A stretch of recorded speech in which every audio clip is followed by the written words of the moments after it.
Mukoshofotul qulub, nafs tarbiyasi davomi. Shunga o'xshash, me'da ham to'ldirilganiga monand ravishda qaraydi va zaiflashadi. Bundan tashqari, ko'p yegan odamning aqli zaif bo'ladi, ilm o'rgana olmaydi. Chunki doimiy to'qlik va ochko'zlik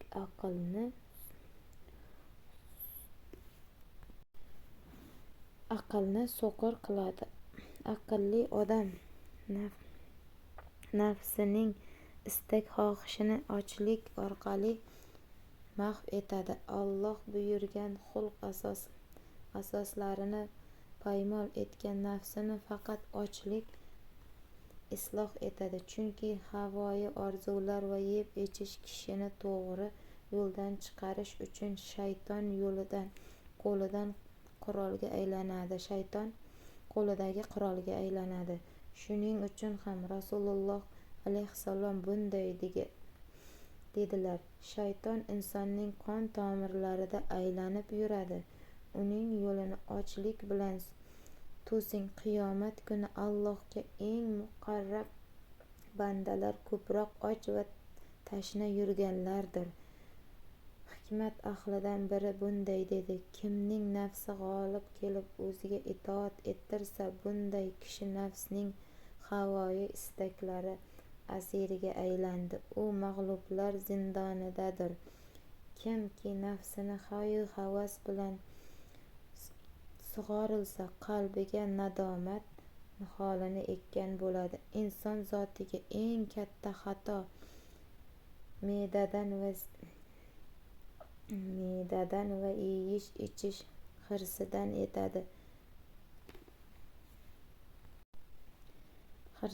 etadi. Odam ato bilan momo Havo me'da hirsining kasofatidan jannatdan quvilib, xorlik va yo'qlik maydoniga tashlanadilar. Chunki Alloh taolo ularga jannatdagi bir daraxt mevasidan yeyishni taqiqlagan edi. Alloh jonzotlarni 3 toifadan yaratgan. Biri farishtalar bo'lib, Alloh ularga faqat aql bergan, lekin nafs bermadi. Demak, farishtalarda gunoh qilishga moyillik yo'q. Ikkinchisi hayvonlardir. Alloh ularga biz tushungan ma'noda aql bermadi, faqatgina nafs berdi. Uchinchisi insonlardirki, Alloh ularga ham aql, ham nafs ato etdi. Shunday ekan, kimningki nafsi aqldan g'olib kelsa va shu nafsining havoyi istaklariga ko'ra hayot kechirsa, u hayvondan ham tubanroq edi. Hayvonlar undan yaxshiroqdir. Kimningki aqli nafsidan g'olib bo'lsa va hayotini Alloh buyurganidek yashasa, u farishtalar martabasiga ko'tariladi. Nafsning istak-xohishiga bo'ysungan odam agar hukmdor bo'lsa, qul holiga tushadi. Nafsning havoyi havaslariga qarshi borib sabr qilgan odam esa qul bo'lsa, hukmdordir. Yusuf alayhissalom bilan Zulayho qissasi bunga misoldir. Yusuf alayhissalom sabr-toqat qilish tufayli shahvatiga qul bo'lmaydi va Misr hukmdorligiga erishadi. Zulayho esa Yusuf ishqiga sabr etolmay, shahvoniy istagi g'olib keladi va oqibatda xorlikka duchor bo'ladi. Bir kuni Abul Hasan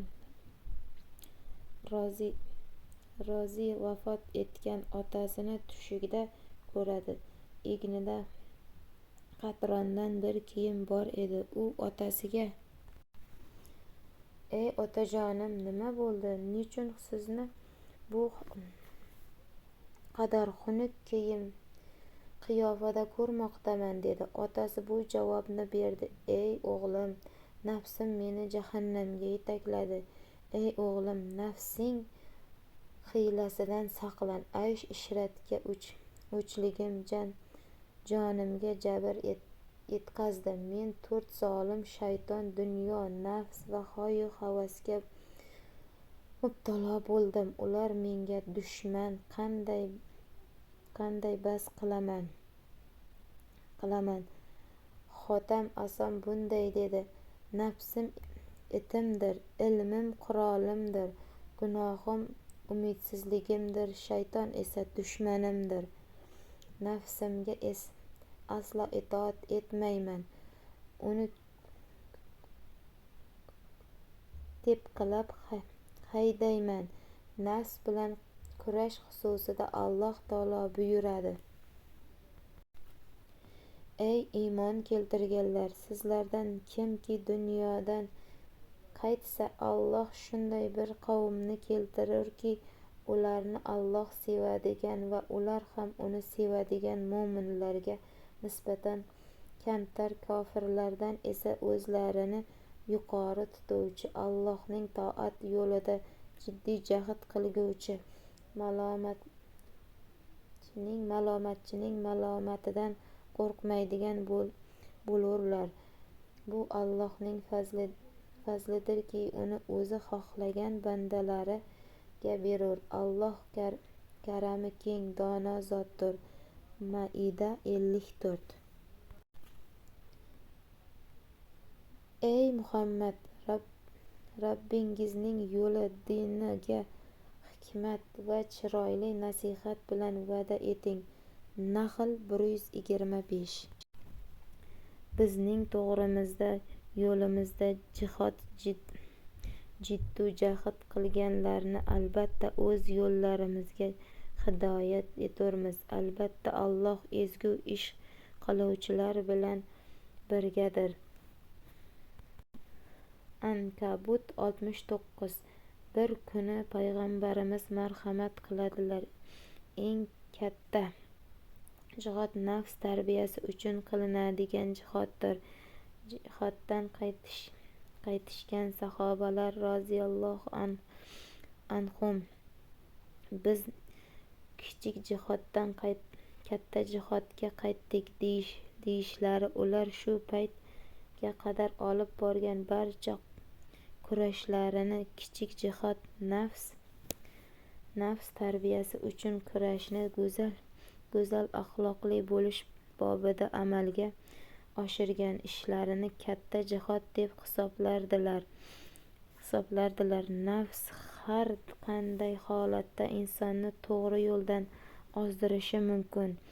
Shu bois u bilan tinimsiz kurashish kerak. Nafs va uni vasvasaga soluvchi shayton esa ko'zga ko'rinmaydi ochiq dushman bilan olishish ko'rinmayotgan dushman bilan olishishga qaraganda osonroq. Buni aytib o'tirishning hojati yo'q. Yana vasvasachi shayton insondan o'ziga yordamchi topadi. U nafsini havoyi orzularidir.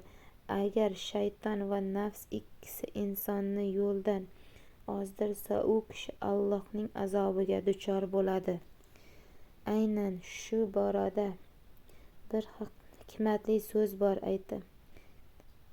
Aytadilarki, qay jangchining oti janggohda qochsa, dushmanning qo'liga tushadi. Kimning iymoni o'zidan qochsa, Allohning azobiga uchraydi. Iymonni qochirmaslik uchun Allohga sig'inamiz. Dushmanga asir tushganning balki qo'li bo'yniga bog'lanmas, oyog'iga kishan o'ralmas, och yalang'och qolmas. Lekin kim iymonni qochirgan bo'lsa, Allohning g'azabiga uchraydi. Yuzi qorayadi, qo'li bo'yniga bog'lanadi, og'ziga olovdan kishan uriladi. Yeydigan, ichadigani va kiyadigani olovdan bo'ladi.